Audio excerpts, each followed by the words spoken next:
نبی اکرم نور مجسم شفیع معظم صلی اللہ تعالیٰ علیہ وسلم کی امت کو اللہ تعالیٰ نے بہت ساری ایسی چیزیں اپنی رحمت سے دی ہیں کہ جن میں عمل تھوڑا ہے اجر زیادہ ہے۔ اس کا نتیجہ یہ نکلتا ہے کہ انسان تھوڑے وقت میں، تھوڑے ٹائم میں، تھوڑی مصروفیت میں اپنے رب کریم کے بارگاہ سے زیادہ اجر کا مستحق ہو جاتا ہے۔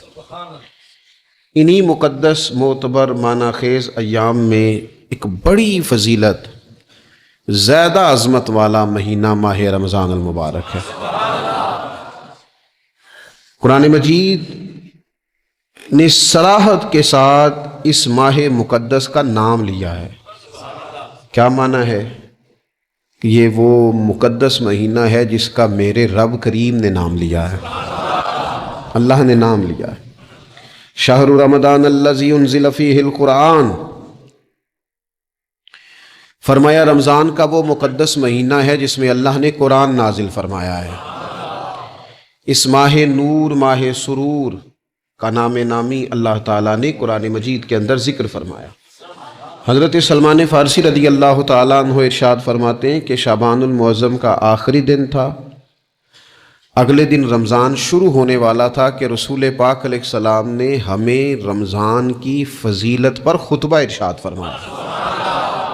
آپ اس بات کو غور سے سمجھیے کہ ایسا مہمان جس کے آنے سے پہلے اس کی فضیلت بیان کی جا رہی ہے، اور فضیلت کون بیان کر رہا ہے؟ امام الانبیاء صلی اللہ تعالیٰ علیہ وسلم۔ یہ صرف ہمارے دلوں کے اندر، امت کے دلوں کے اندر اس ماہ مقدس کی فضیلت کو اور اس کی عظمت کو بٹھانے کے لیے کہ پوری طرح تم اپنے ذہن میں اور اپنے دل میں ایک بات بٹھاؤ کہ ایک عظمتوں والا مہینہ تم پر سایہ فگن ہونے والا ہے، عظمتوں والا۔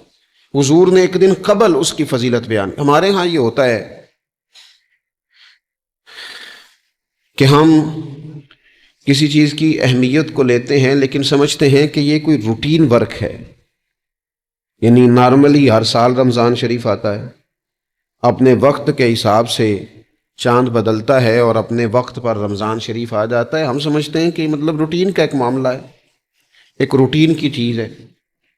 لیکن اگر آپ اس کو اس نظر سے دیکھیں گے نا کہ اس مہینے کے آنے سے پہلے، یعنی ابھی ایک دن بعد آنا ہے رمضان کو، اور آنے سے پہلے حضرت سلمان فارسی فرماتے ہیں کہ نبی پاک نے ہمیں باقاعدہ بلا کے خطبہ دے کے رمضان کی عظمت ہمارے دلوں میں بٹھائی، یعنی فکری طور پر اور ذہنی طور پر امت کو تیار کیا۔ فرمایا تم پر ایک ایسا مہینہ سایہ فگن ہونے والا ہے جو مبارک ہے تمہارے لیے، باعث برکت ہے تمہارے لیے۔ تم اپنے آپ کو ذہنی طور پر تیار کرو کہ ایک ماہ نور تمہارے قریب آ رہا ہے۔ جو رمضان، اسلامی عبادات جتنی بھی ہیں نا، وہ مخصوص پوجا پاٹ نہیں۔ اسلامی عبادات میں سے کوئی عبادت بھی ایسی نہیں جس کا مقصد ہی ہو کہ آپ نے اتنے وقت سے لے کر اتنے وقت تک فلاں عمل کرنا ہے۔ جتنی بھی عبادات ہیں اسلامی، وہ اپنے دامن میں کوئی نتیجہ رکھتی ہیں، کوئی رزلٹ رکھتی ہیں، اس کے ثمرات انسانی زندگی پر مرتب ہوتے ہیں۔ انسان کو تزکیہ نصیب ہوتا ہے، اس کے باطن کو صفائی نصیب ہوتی ہے، اسے خیر کرنے کا موقع ملتا ہے، تربیت کے بہت سارے مواقع اس میں پائے جاتے ہیں، بہت سارے اسرار و رموز کے ساتھ اسلامی عبادات ہیں۔ یہ جو رمضان المبارک ہے نا، یہ جو روزہ ہے، یہ روزہ اپنے دامن کے اندر تربیت رکھتا ہے، تربیت۔ یا ایھا الذین آمنوا کتب علیکم الصیام کما کتب علی الذین من قبلکم لعلکم تتقون۔ اے ایمان والو، تم پر روزے فرض کیے گئے جیسا کہ تم سے پہلے لوگوں پر بھی فرض کیے گئے تھے تاکہ تم تقوی اختیار کرو۔ روزہ تمہیں پرہیزگار بنائے گا، تمہارے اندر سے جو نفسانی چیزیں ہوں گی انہیں نکالے گا، اور اللہ تبارک و تعالیٰ کی طرف تمہارے دل کا رجحان ہوگا، تمہاری روح کا رجحان ہوگا، تمہیں تزکیہ دے گا۔ روزہ انسان کی تربیت کرتا ہے، انسان کو روزہ ذہنی طور پر تیار کرتا ہے کہ اللہ کے حکم کے مطابق کھانا ہے، اللہ کے حکم کے مطابق پینا ہے۔ سب سے بڑا مسئلہ اس دور کا رزق حلال کا حصول ہے اور حرام سے اجتناب ہے۔ تو روزہ ہمیں یہ سبق پڑھاتا ہے کہ ہم وہی کھائیں گے اور اسی وقت کھائیں گے جو کھانے کا ہمیں ہمارے رب نے حکم ارشاد فرمایا ہے۔ اور جسے اللہ رسول منع کر دیں گے جتنی مرضی چمک دمک اپنے دامن میں رکھے، جتنی مرضی، لیکن ہم وہی لیں گے جو ہمارے لیے جائز ہے۔ آپ غور فرمائیے، روزہ لعلکم تتقون، روزہ تمہیں پرہیزگار کرتا ہے۔ بہت سارے لوگ ایک بات کرتے ہیں کہ عادتیں نہیں بدلی جاتی، یار کوشش کرتا ہوں لیکن میری عادت نہیں تبدیل ہوتی۔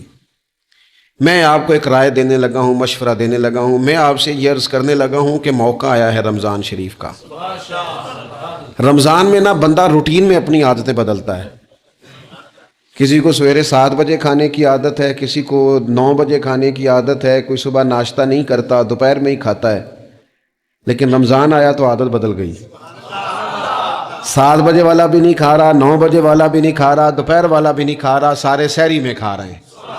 عادت بدل گئی، بالکل طبیعت بدل گئی، روٹین چینج ہو گئی۔ کوئی اٹھ رہا تھا صبح فجر میں، اللہ کی توفیق سے، اللہ تعالیٰ معاف فرمائے، تو کچھ ایسے بھی تھے جو 9-10 بجے اٹھ رہے تھے، کچھ الحمدللہ فجر پڑھ کے چلو کسی وجہ سے پھر سو گئے، 10-11 بجے اٹھ رہے تھے، روٹین بدلی ہوئی تھی۔ رمضان آیا تو بدل گئی، سارے سحری میں اٹھ رہے ہیں، تہجد کے وقت سب کی آنکھ کھول رہی ہے، بالکل روٹین بدل گئی، حالات بدل گئے، معاملات تبدیل ہو گئے، اوقات تبدیل ہو گئے، دفاتر کے ٹائم تبدیل ہوئے، اسکولوں کے نظام تبدیل ہوئے، مدارس کے اوقات تبدیل ہوئے، ہر چیز کے اندر تبدیلی آئی۔ معنی کیا ہے کہ اللہ نے تمہیں موقع دیا ہے کہ عادتیں بدلی جا سکتی ہیں، اپنے آپ کو تبدیل کیا جا سکتا ہے، لائف سٹائل کو چینج کیا جا سکتا ہے۔ یہ موقع آیا ہے، ایک مہینہ ہے پورا، 2-3 دن 4 دن آپ کی روٹین بگڑ جائے نا سونے کی، یعنی روٹین سے ہٹ کے آپ سونا جاگنا شروع کر دیں تو پھر وہی روٹین بن جاتی ہے، پھر اسی ترتیب سے انسان سارے کام کرتا ہے۔ تو رمضان میں روٹین چینج ہوگی، سارے تہجد میں اور سحری میں اٹھیں گے، تو اللہ کرے نا یہ روٹین قائم رہے۔ رمضان میں تو اٹھتے تھے سحری کرنے کے لیے، تو اللہ کرے روٹین بن جائے اور سارا سال اٹھیں تہجد کی نماز ادا کرنے کے لیے، اللہ کرے روٹین بن جائے، چیزیں تبدیل ہو جائیں۔ وہ لوگ جن کو ڈاکٹر کہہ رہے تھے کہ دوائی بھی کھانی ہے اور پرہیز بھی کرنا ہے، تو وہ کہہ رہے تھے جی دوائی کھانا تو آسان ہے، پرہیز کرنا مشکل ہے، تو بدلنے لگی ہے نا روٹین، آ گیا نا رمضان، پرہیز کا ٹائم شروع ہو گیا۔ لہذا بہترین فائدہ یہ ہوگا کہ رمضان میں پرہیز ہوگی، ڈائٹ پلان بالکل بنایا جا سکتا ہے، اس میں چیزوں کو بالکل مرتب کیا جا سکتا ہے۔ تو رمضان شریف کے آنے سے پہلے ذہنی طور پر اپنی عادات کی تبدیلی کا پروگرام بنائیں، عادتیں بدل جایا کرتی ہیں۔ رسول کریم دنیا میں آئے وَيُزَكِّيكُمْ، حضور تزکیہ کرنے تو آئے ہیں، عادتیں بدلنے تو تشریف لائے ہیں۔ نبی پاک نے صفائی ستھرائی کر دی، ساری ناپاک چیزوں کو نکال دیا۔ تو روٹین دیکھیں کہ رمضان میں تقوی کے حصول کے لیے اپنی عادات کو تبدیل کرنا ہے، اور اس کے لیے ذہنی طور پر اپنے آپ کو تیار کریں۔ وہ جو کہتے ہیں بچے سویرے نہیں اٹھتے، وہ روٹین بنا لیں، یہ موقع آیا ہے، ابھی سے ارادہ کر لیں کہ جناب ہم نے اس ترتیب سے اپنے گھر کو، ماحول کو، بچوں کو اس ترتیب سے ہم نے مرتب کرنا ہے چیزوں کو۔ یہ آپ ارادہ کریں، اللہ تعالیٰ مدد فرمائے گا۔ رمضان المبارک کی جو خاص فضیلت ہے، اس خاص فضیلت کو رمضان آنے سے پہلے ذہن میں بٹھا لیں، اور رمضان المبارک پورے کا پورا اس ذوق سے گزاریں کہ ذہن میں بات موجود ہو، ذہن میں کہ دراصل رمضان کیا ہے۔ اللہ کے پیارے رسول صلی اللہ تعالیٰ علیہ وسلم نے فرمایا، اے لوگو تم پر ایک عظیم المرتبت مہینہ سایہ فکن ہو رہا ہے۔ حضور فرماتے ہیں شہر مبارک، فرمایا یہ بڑا برکت والا مہینہ ہے، یہ برکتیں لے کے آیا ہے، یہ رحمتیں لے کے آیا ہے، یہ اپنے ساتھ عنایات لے کے آیا۔ اور نبی اکرم صلی اللہ تعالیٰ علیہ وآلہ وسلم نے فرمایا جو بندہ بھی قرب الہی کی نیت سے رمضان میں نیکی کا طلبگار ہوگا، فرمایا وہ اگر نفل نیکی کرے گا نا تو اللہ تعالیٰ اسے فرض کے برابر ثواب عطا فرمائے گا۔ اور حضور علیہ الصلوۃ والسلام فرماتے ہیں جو اس مہینے میں ایک فرض ادا کرے گا اللہ 70 فرضوں کے برابر اجر عطا کرے گا۔ اپنے ذہن میں ایک بات بٹھائی جائے، ذہن میں یہ بات بٹھائی جائے کہ یہ نا برکت والا مہینہ ہے، اس میں میرا ثواب بڑا ضربوں کے ساتھ آگے بڑھے گا، ایک ذہن بنایا جائے اور پھر ثواب اکٹھا کرنا شروع کر دیا جائے، پھر وہ ترتیب بنا لی جائے